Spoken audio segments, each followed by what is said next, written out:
मध्य प्रदेश शिक्षा विभाग में एक बड़ा आदेश, बड़ी खबर। शिक्षकों के समायोजन की नीति हुई जारी। लोक शिक्षण संचालनालय ने आदेश किया जारी।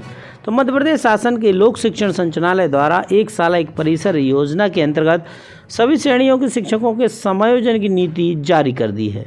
4 फरवरी 2022 को जारी किए गए आदेश में घोषित किया गया है कि जो भी अधिकारी कर्मचारी इसका पालन नहीं करेगा उसके खिलाफ अनुशासनात्मक कार्रवाई की जाएगी। एक साल एक परिसर योजना के क्रियान्वयन के फलस्वरूप बड़ी संख्या में माध्यमिक विद्यालय और हाई स्कूल जो पूर्व में पृथक पृथक संचालित थे अब एकीकृत रूप से संचालित हैं।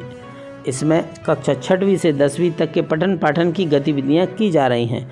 उक्त एकीकृत व्यवस्था लागू होने से माध्यमिक और हाई स्कूल में पूर्व से पदस्थ शिक्षक अब एकीकृत विद्यालय के शिक्षक के रूप में कार्यरत हैं। अतः संसाधनों के युक्त उपयोग के दृष्टिगत एकीकृत विद्यालयों में कार्यरत ऐसे समस्त शिक्षकों द्वारा कक्षा 6वीं से 10वीं तक की कक्षाओं का समान रूप से अध्यापन कार्य कराया जाएगा। पूर्व प्रावधान के अनुसार माध्यमिक विद्यालयों में न्यूनतम 3 शिक्षक और हाई स्कूल में न्यूनतम 6 शिक्षकों के स्थान पर अब एकीकृत कक्षा 6 से लेकर 10 तक की शालाओं में न्यूनतम 6 शिक्षक ही उपलब्ध होंगे।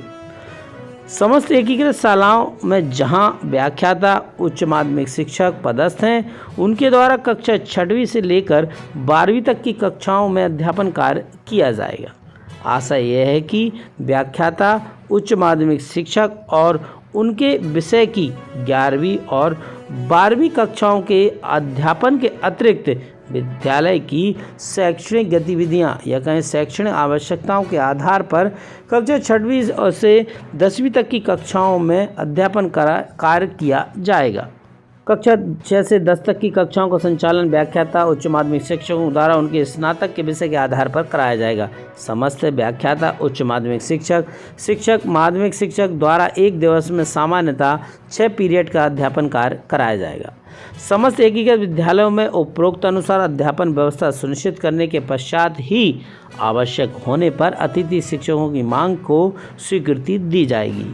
उपरोक्त अनुसार निर्देशों का कड़ाई से पालन करना सुनिश्चित किया जाए। आदेश का पालन न करने वाले शिक्षक कर्मचारियों पर अनुशासनात्मक कार्रवाई की जाएगी। तो एक बड़ा आदेश लोक शिक्षण संचालनालय ने जारी किया है। शिक्षकों के अध्यापन पठन पाठन पद संरचना के आधार पर उनके विषय के आधार पर कक्षा संचालन किया जाएगा।